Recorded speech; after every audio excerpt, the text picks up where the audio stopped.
Hi everyone, it's Harita here. Welcome to episode 4 of Coconut Chats. Today's episode is a little bit different. I'll be having a brief discussion with my friend Sonia about the postponing of the New Zealand elections and other important things in the political environment right now. I've known Sonia for about 8 years. I met her soon after she moved to New Zealand through mutual friends. We're both currently in the National Council for Women New Zealand. She's the president and I'm the treasurer for the Wellington branch. Sonia, would you like to introduce yourself to our listeners? Tēnā koutou katoa. Kia ora everyone, I'm Sonia. As Rita said, I am the Wellington branch president for the National Council of Women of New Zealand. I moved to New Zealand a few years ago, about 8 years ago, which is when I met Harita. I'm originally a British-born Punjabi, third generation.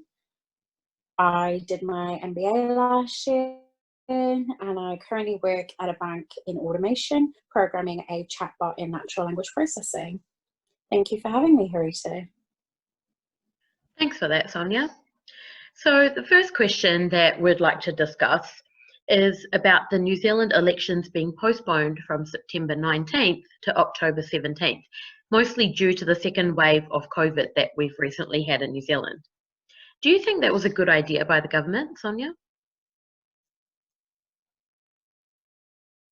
I think it was a good idea because although the Electoral Commission had prepared for having an election in level 2, which is what we're currently at, or a 2.5 for Auckland, the voters didn't know that. They didn't know how voting was going to work. They didn't know how polling booths were going to work. So there was none of that sort of preparing the public, I guess. And I think part of the reason for that is we had 102 days of no community transmission. So we had got into this sort of state of complacency, I think, because we didn't think we would see a situation where it would come back here, because we do have, in comparison to the rest of the world, quite draconian measures, although I don't think they are draconian. So I think it was more of a, let's delay the election so we can make sure the public are educated on how they can vote under the alert levels. But I also think what people are confused about, we can have an election anytime up until November, I believe November the 21st, and we're within that, the election period. So it's not like it is in the States where it's a set date. And it's quite similar to the Westminster system you see in the UK, where the Prime Minister can set the date within a time period. So all Jacinda has done is set it within the time period she's allowed to anyway. And by doing it this way, it makes it easier on everyone else. She is at a disadvantage because by delaying the election, there's more chance that her popularity will go down because of this outbreak. But I wouldn't call it a second wave because, as we've seen in comparison to other countries, this was just one outbreak linked to one index family. We're not in full lockdown. We approach COVID-19 very differently to the rest of the world. We care about one another. So I think the reasons that for why we've done it have been good. I think the way it's been explained to the public has been good. And I think it just shows that the leadership style here is different, and it's about communicating all the reasons for decisions made. But, it is a little bit of a shame that we didn't have the New Zealand elections on Suffrage Day, which was yesterday. And that's 127 years since women were given the right to vote and the return of some rights for Wahine Maori. So it would have been quite special to have an election on Suffrage Day, but I think we've got bigger things happening in the world right now. Yeah, that's true. I agree with what you said that, she did have up till November to postpone the elections. And I guess when you've got a global pandemic going on, you really have to weigh out your pros and cons and what's more important. And at the same time, I think a lot of the public were a bit cautious as well that, what are we going to do if we're all lining up outside a school hall to go and vote when we're in level 2 or in Auckland level 2.5? So then you have that worry from the public as well. And then some people might just not turn up to vote because they're too worried about being in contact with people. And they're probably the same type of people that don't really know that they could vote online or other ways if they have this caution. And I think also, you know, with all this stuff going on with COVID, I don't really think the government has got that much time and effort to actually put into election day, because they're trying to manage the COVID numbers, and they're trying to manage, you know, level 2, level 1, when we should change levels and all of that. And just having an election in the middle of all of that just kind of seems like a bit of a nuisance, you know, like if we push it out to a few more weeks when New Zealand is a bit more well settled, then everyone in the country might be more in a mood to actually go and vote, and the politicians might actually be a bit more calm by then as well. So yeah, completely agree with what you said there. I think it's kind of like, just seems really unfair on Jacinda Ardern, you know, like when she came into Parliament 3 years ago, not once did she think, oh, when my term is up, I'll be in the middle of this global pandemic where I'll be having to worry about campaigning and worrying about the state of the country and how we are doing with COVID during all of that. It just seems really like unfair on her as well. I think she's done the best she could as well. And there's obviously going to be people out there that are saying that, oh, she's just postponed the elections to either try and gain popularity or lose popularity or whatever. But I honestly don't think that was her agenda behind it either. Because at the same time, if you've got a new parliament coming in, if you've got a new party coming into parliament in the middle of the pandemic, then National might have to pick up where Labour left off, and it kind of adds delays where delays are not necessary right now as well. That's my opinion, but obviously everyone's going to have their own opinion on it. So the next point that I wanted to raise, which you also raised before as well, that yesterday was the 127-year anniversary of the suffrage movement, which would have been a real big mark in New Zealand history if we did have the elections yesterday, but obviously that didn't happen. But on that point of the suffrage movement, as the president of the Wellington branch of NCWNZ, I think you would know quite a bit about it. So would you like to give our audience a little summary of the suffrage movement in your own words? Well, I guess this is the bit I can't really quite answer that, because I'm in the middle of looking through our history of suffrage, because it was written from a Pākehā perspective with Pākehā values. It doesn't look at all the voices. It doesn't look at all the stories. And I think it's quite disconcerting, you know, to see the horrific sides of it. So I didn't know until, I think probably earlier this year, maybe last year, late last year, that for Maori women to join the suffrage movement, they had to give up te moko and adopt a lot of practices that went against Maori values and traditions and customs. And, you know, they weren't really allowed, well, I guess, I don't know if it's allowed is the right word. They certainly did take positions of leadership, but they've not been honoured in the way they should have been honoured. We don't know enough about them. You know, we've written them out of history, in my view. And one of the things that I'm sort of grappling with as a leader in NCWNZ is that we've been part of that. We've erased the history of other women. And I think with suffrage, it was an important movement. It did show that a lot of women working together so that women could get the vote. But I'm at a point where I don't want to discuss the virtues of that movement when I'm seeing and learning about some of the horrific things that in my view are quite horrific, where they've erased women from the story. Yeah, so it's kind of difficult, because I feel like I should give your audience an overview, but at the same time I'm just like, well, actually, if I give you the story, it's some of the things, because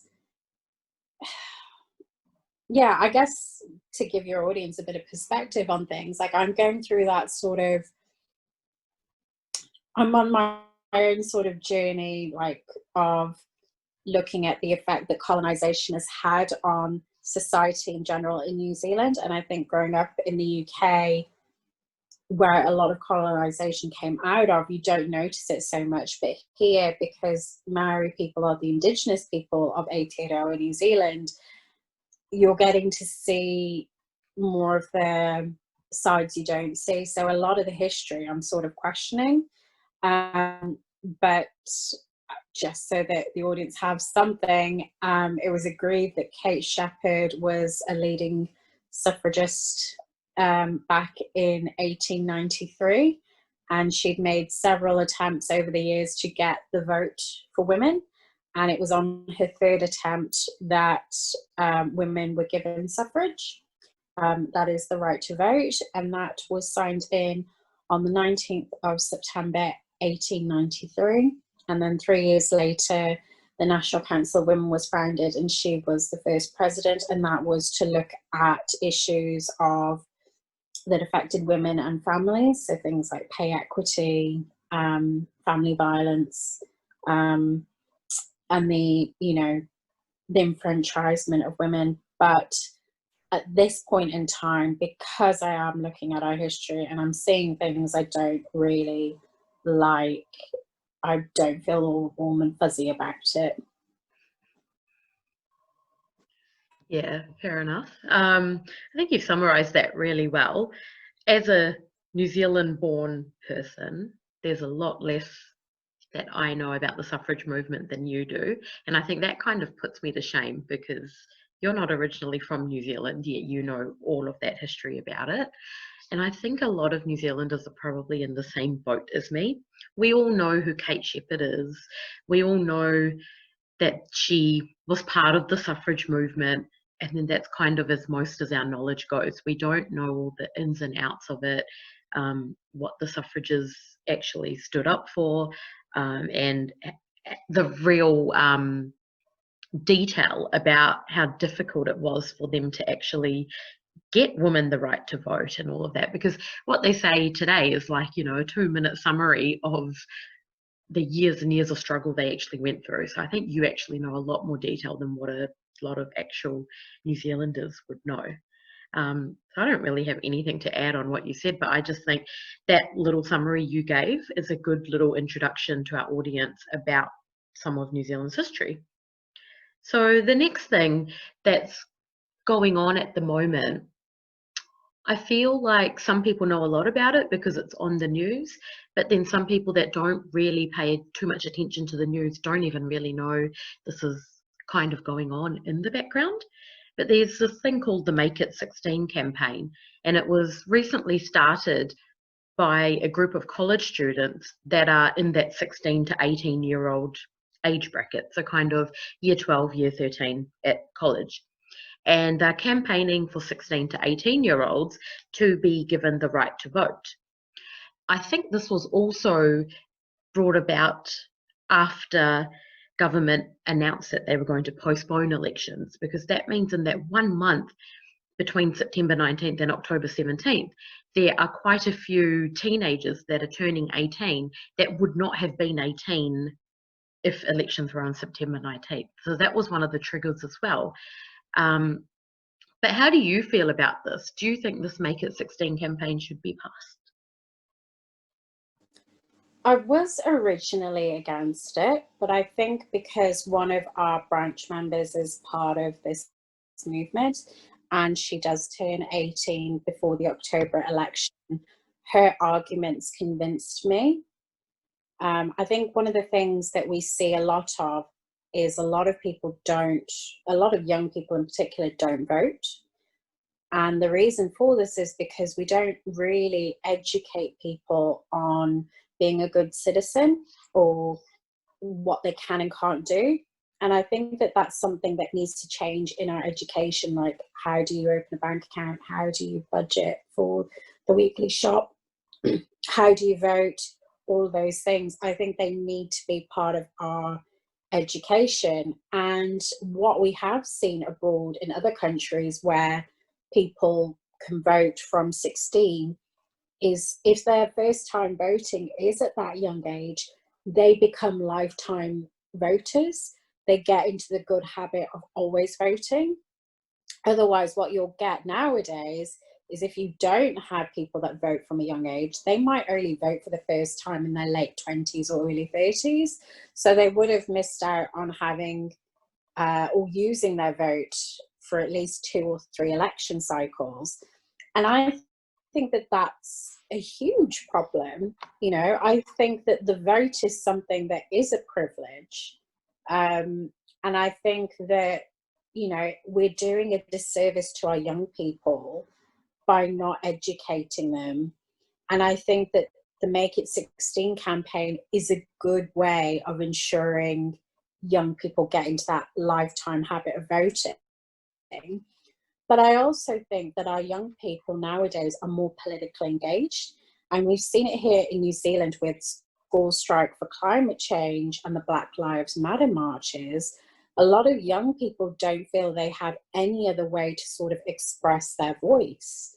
So that again goes back to the education aspect of it. But I think it also shows how passionate and how engaged they are. And wouldn't we want those voices and opinions informing our politics? Don't we want those values in our political decisions? So I think that, and I also agree that it is a human right, and they should have that right to vote. Not everyone will, you know, but I think if you're a 16 or 17-year-old that feels passionately, you should be able to vote. And at the end of the day, I think that this is one of the key arguments we've got out of the delay of the election, is that you've now got 5,000 people who are now eligible to vote. And they're going to use it because they know that with the COVID-19 global pandemic, they're going to be impacted the longest by the decisions made in the recovery.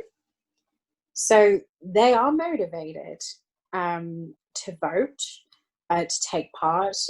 And I think that we do a disservice to our young people by not educating them. And I feel that the Make It 16, if it's successful, is a very good solution to a lot of our problems. And we've seen its success overseas. Yeah, so many good points there, Sonia. I think you've pretty much said everything I was thinking of saying as well. I remember when I was 16, 17, and when I was in high school, we call it college in New Zealand, and we always used to say, oh, I wish I could vote this time around, because we have so many 16, 17-year-olds have so many ideas that 20, 30, 40-year-old people don't, because everyone's affected by things differently. You know, 16 to 18-year-olds are the most affected by the schooling system and the university education system. Whereas if you're an adult and you're in your 30s, well, the things that affect you by government's decisions are completely different. And exactly with COVID-19 at the moment, all our 16, 17, 18-year-olds have had to do their schooling from home for so many months, and that's never been done before in the world, you know, for the last 100 years or so, because they're the ones that have been affected, because you can't have 20, 30 people sitting in a classroom learning. University students have had to do so many months of correspondence learning. And then if you go and say, oh, well, we understand this has affected you, but you can't vote, sorry, it's kind of a blow to the face, where they've probably been affected a lot more than a lot of working people have been, because there are so many degrees that you do where you can't actually do it from home. You have to be face to face in a lab or somewhere, you know, to actually learn your material. And not just that, but 16-year-olds in some other countries are treated like adults. You know, a 16-year-old can have a child if they want to. They can get married if they want to. They can move out of home if they want to. And then in New Zealand, if you're saying, oh, but we can't let you vote, it's kind of like we're treating you like an adult, but now we don't want to treat you like an adult because we don't want to put the government in your hands. We don't want you to have a say in it. So I would really hope that the Make It 16 campaign does pass, but given we've only got a few weeks to go to elections now, don't really know if it's going to pass in time. But hopefully, if it doesn't pass this year, then when the next elections come around in 3 years' time, hopefully the government give it a proper thought and actually look at the pros and cons. Because on the flip side as well, I really think a 16 or a 17-year-old that has no interest in elections is not going to turn up to a polling booth and vote if they really don't care who gets into parliament. Because that's one thing that New Zealand has always had a bit of a concern about, is that our voting numbers are getting lower and lower every election because you just have so many people that actually just can't be bothered. So the voting numbers are getting lower, and then you have people complaining afterwards saying, oh, I didn't want that party to get in. And half the time, the people that complain are the people that didn't even vote. So they don't really have a right to complain. But then if you're giving younger people the right to vote, then they know they've got this right. If they don't want to exercise the right, that's completely fine. Don't turn up and vote, that's fine. But if you're passionate and you actually want to have a say, then it's good to be able to tell them you can vote if you want, make your mark. And even if the party you voted for doesn't get voted in, at least you had a say and at least you played a part in New Zealand's history and elections. So in my mind, I think there's a lot more pros than cons. But obviously, New Zealand has never let 16-year-olds vote before. So there's a lot of thought that has to be put into it, because if you make it law now, it probably has to remain the law for the foreseeable future as well. So there's a lot of pros and cons and debates that government would have to think about, I guess. So that leads me nicely to our last question. What do we think of Jacinda Ardern?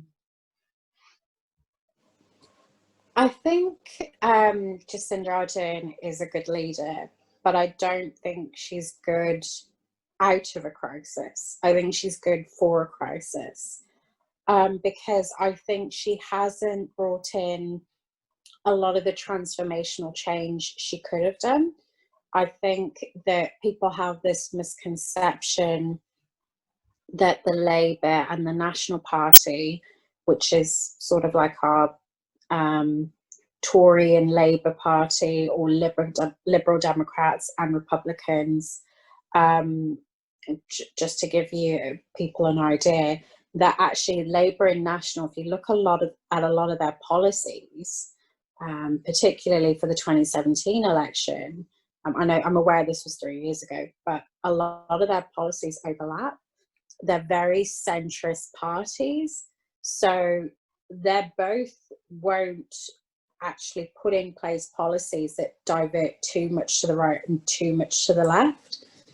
And I think that this is why Jacinda has been a disappointment, because she had the political capital to move further left. And a lot of traditional Labour supporters are further left than the party. And I think that our values have become more and more progressive in New Zealand. So even the right, or I guess the National, can't argue or stray too much as they probably could have done 5-10 years ago, because the values in New Zealand are going steadily more and more and more to the left. So I think in that sense, she has been a disappointment, and she doesn't have a good relationship with Maori people here. So that's the Indigenous people in New Zealand. And there's a lot she should and could have done. But on the other hand, I also can't fault her for being able to handle a crisis. And that's what you want in leadership. That is mostly when you need to see good leadership is through the bad times. And she's had a terrorist attack, a volcanic eruption, a global pandemic. And I think that she does have her priorities in that we don't want people to die or catch COVID. Absolutely right. She's gone with the science. She has clearly communicated with everybody. And I know people like to give digs at the team of 5 million and being in bubbles and stuff, but it's worked. There's a reason why we're the leaders in the world around the globe for the global pandemic. And it is because of her leadership and communication style. So I think in a crisis, yes, I absolutely would want her to be in charge. And I hope that she does win the next election for that reason, because I think that this is a crisis that, you know, this is going to be ongoing for at least 2 years. And it might not be that the disease is going on for 2 years, but just sort of the getting a vaccination and distributed and all of those things. We need someone who knows that a good economic response is a good health response. I don't like bringing the economy into it because I think it's all a construct anyway. We grow enough food here. We have enough technology that we could survive perfectly happily without the rest of the world, despite what the media would have you believe. We have the resources, but the way our economy and the way our country and our structures and our institutions are set up, that's what lets people down. And I think that this is something that people do need to question more, is that do we need to be doing a lot of these things that we've been doing, because there's this desire to return to normal. And I think that what we see in history is after pandemics or wars, we have an opportunity to reshape society. And one of the big things I really hope we push for in Aotearoa is things like a universal basic income, because I work in automation. I can see where the wind's blowing. We are trying to get rid of a lot of automation, and AI is designed to get rid of jobs, even though it should be designed to augment and work with humans. It's just the way it is. So I think we need to be working towards a universal basic income. I think we need to be working towards things where we have better conditions in the workplace, like 4-day weeks, more annual leave, flexible working. I think we need to be demanding more investment in our education, in our health, in our social programs. And I think that this is an opportunity for us to demand a new normal. And I am disappointed that Jacinda as a leader isn't pushing for that either. So good in a crisis, mediocre the rest of the time. Yeah, some really good points there. I think the way I think of it, I kind of look at her as a person. You know, when she got elected 3 years ago, she made headlines all over the world because she is the youngest female prime minister, I think, ever in the history of the world. To be a female prime minister is an achievement in itself, because you've got countries like America that to this day have never had a female president. And you saw what happened when Hillary Clinton ran for president, and look who got in, right? So I look at Jacinda Ardern as a person and I think, well, she's a female. I think she wasn't even 40 yet when she became prime minister. So she's not even that much older than me. And I'm like, oh my God, the whole country is in her hands. She had a baby while she was prime minister. She is also not married. So she's shown that you don't have to be the typical man from a 4-person family who has achieved, you know, 30 years, 40 years worth of work experience before becoming the lead of the country, and you can do it.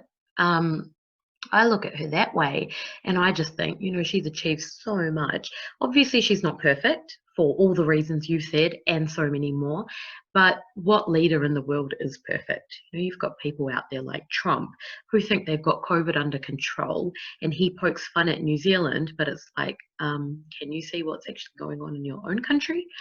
So, and he's in his 70s, and if he doesn't have the wisdom that a 70-year-old should have, then I don't really think we can expect Jacinda Ardern to be perfect on the flip side either. But she's also, just like you said, in her 3 years in Parliament, look at what she's had to deal with. Instead of being able to make improvements to a country, she's had to deal with all these crises, which she never signed up for when she became Prime Minister.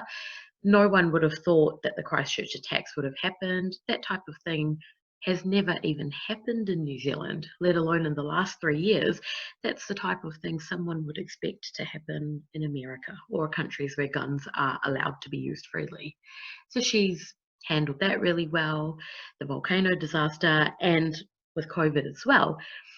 And I think I felt really sorry for Jacinda back in April when the rest of the world was saying, oh, there was no need for New Zealand to lock down the way they did. She's just really overreacted and the whole economy is going to crash because of her decisions. But you look now, 5 months later, and the rest of the world is still in this mess.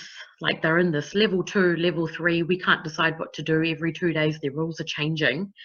And New Zealand is actually slowly on the up climb because of what we did in April. Our economy never crashed. Yes, we are in a recession, but our economy did not crash the way it's crashed in the rest of the world. She came up with a way to subsidise people that had lost their jobs. Everyone in New Zealand that lost their job got a wage subsidy. Businesses got a subsidy to at least allow their business to not go bankrupt or fall into the cracks. Whereas some other countries were just left hanging. You know, if you lose your job, too bad, live off your savings or live off your KiwiSaver equivalent or whatever. Countries like India, the way they've worked in this pandemic, gosh, I can't even imagine what it would be like to live in India at the moment. Even if you're a wealthy person in India, I don't think anyone is faring very well out of this pandemic. Whereas in New Zealand, Jacinda has actually made an effort to keep everyone above float, no matter what your financial status is or your age or anything. She has made this like a fair playing ground for everyone that's going through this pandemic. She's done her absolute best with people coming into the country. Obviously, there's been slips and cracks in the process where some people have escaped quarantine. But then again, that's not Jacinda Ardern's fault. That's the person that escaped quarantine's fault for breaking the rules. And then you find that's what other countries poke at. Oh, look, someone escaped from the Ridges Hotel in Rotorua or whatever. But that you can't take that as a poke at Jacinda Ardern when she clearly said you have to quarantine for 14 days. That's that person's fault for thinking they can go for a wander down to the supermarket or whatever. And other than COVID, I think all in all, I think most of the country has actually really liked her. I think most of the world really like her as well, because she seems like your next door neighbor type of thing. She's got that really friendly face where she can just get along with anyone, and she makes it possible for the rest of the country to have dreams. She makes you think, oh, I could be Prime Minister one day because look at what she's done. Like I've heard so many college age kids and so many kids in New Zealand just saying, Jacinda Ardern makes me want to be Prime Minister, where in the past I've never really heard people say that. And I kind of compare what she's like to the Australian Prime Minister, and I'm like, oh, like I'm actually much happier to live in a country that's run by someone like her. I used to live in Australia, and the Australian Prime Minister changes once a year, once every 2 years, because they all try to kick each other out of Parliament and all that. And I think when you compare Jacinda to the rest of them, I think she's just so much better on so many different platforms. So we've been speaking for about half an hour now, so I think our whole audience has got a good idea of what our opinion is on the things happening with the New Zealand elections and things happening in our political environment right now. Thank you all so much for listening to us. All of you New Zealanders, remember to go and vote on October the 17th and have your say. Remember to like, share, and follow us on Facebook and YouTube. You can search Coconut Chats on Facebook, or you can even email us on coconutchats@gmail.com if you've got a topic you'd like us to talk about in the future. Feel free to share your feedback and ideas with us, and let us know if you want to be interviewed by us for an interesting topic you might have. See you all next time. Bye, everyone.